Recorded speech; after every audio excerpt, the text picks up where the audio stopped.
Hadron Collider is a brand new mechanologist action item from the next Flesh and Blood set, Bright Lights. For the cost of one resource, you can get Hadron Collider on the field, including the option to use the new crank keyword.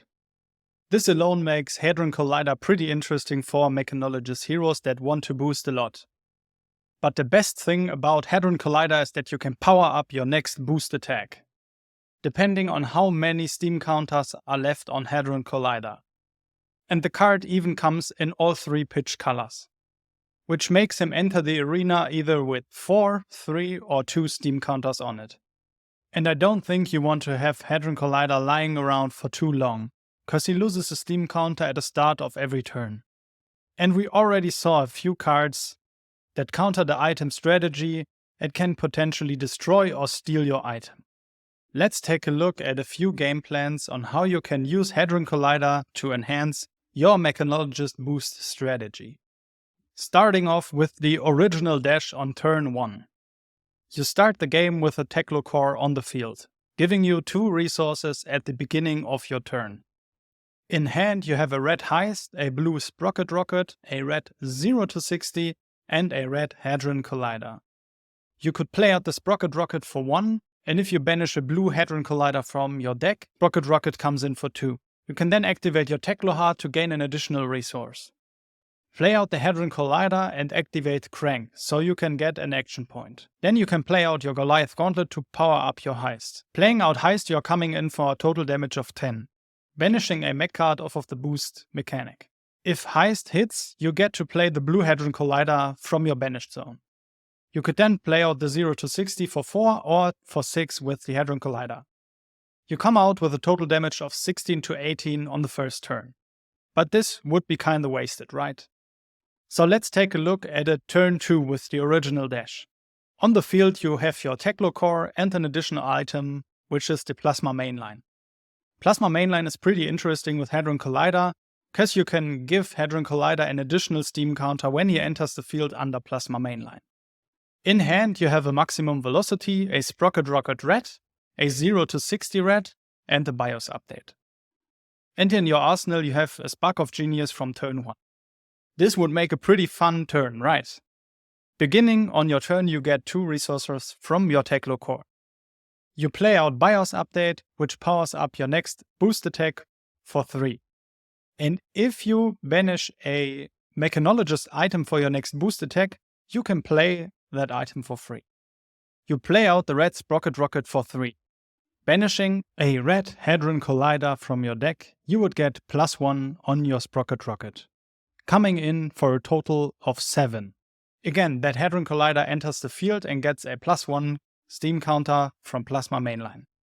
Now you have a total of 5 steam counters on Hadron Collider, because you didn't need to activate the crank effect due to Hadron Collider entering the arena through the effect of BIOS update.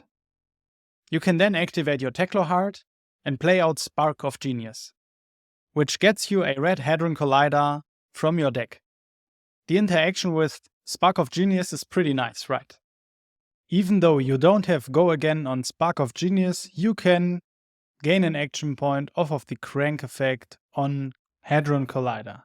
You can then draw a card off of Spark of Genius, which we assume is 0 to 60 yellow in this case. And here comes the nice part. When Hadron Collider enters the field, you can move a steam counter from Plasma Mainline over to Hadron Collider, which makes him power up your next boost attack for 4. Even though you lost 1 steam counter through the crank effect, you can then play out the yellow 0 to 60 for a total of 12 damage. And here the fun only begins. You play out the red 0 to 60 for a flat damage of 4. Now you destroy your Goliath Gauntlet, powering up your next attack that costs 2 or more for +2.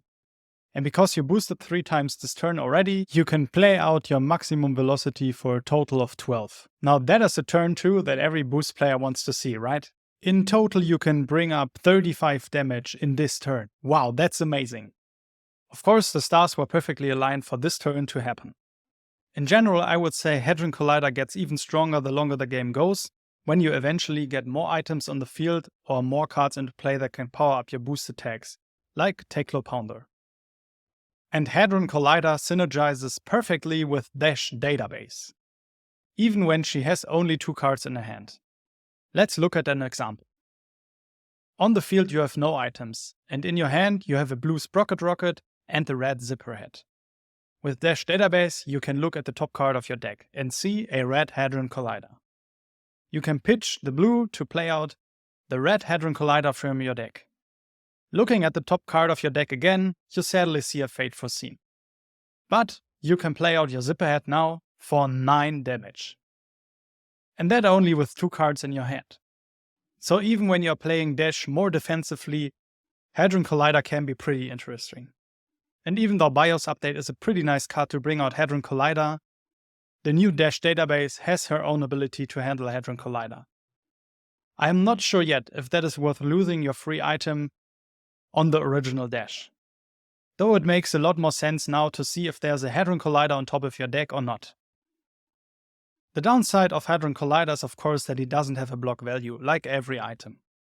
And sadly, you cannot use Hadron Collider on your non-boost Evo attacks or your new scrap cards. But for the boost Dash, it is a powerful tool, and Max Nitro can utilize Hadron Collider too. Max Nitro can even use Quickfire alongside Hadron Collider to power up his next boost attack for +8, and only 1 resource if he has 2 hyperdrivers on the field. Thank you so much for tuning into my spoiler video, and thank you so much LSS for giving me Hadron Collider as a spoiler. It was pretty fun experiencing out the card and matching it up with all the new cards that we already saw in the spoiler season. Comment down below on what you think on Hadron Collider and whether you want to play him. Also let me know what you think about the new Dash database and if she has an edge over the original Dash. Thank you for tuning in. Make sure to like the video and check out one of the other videos available on the channel.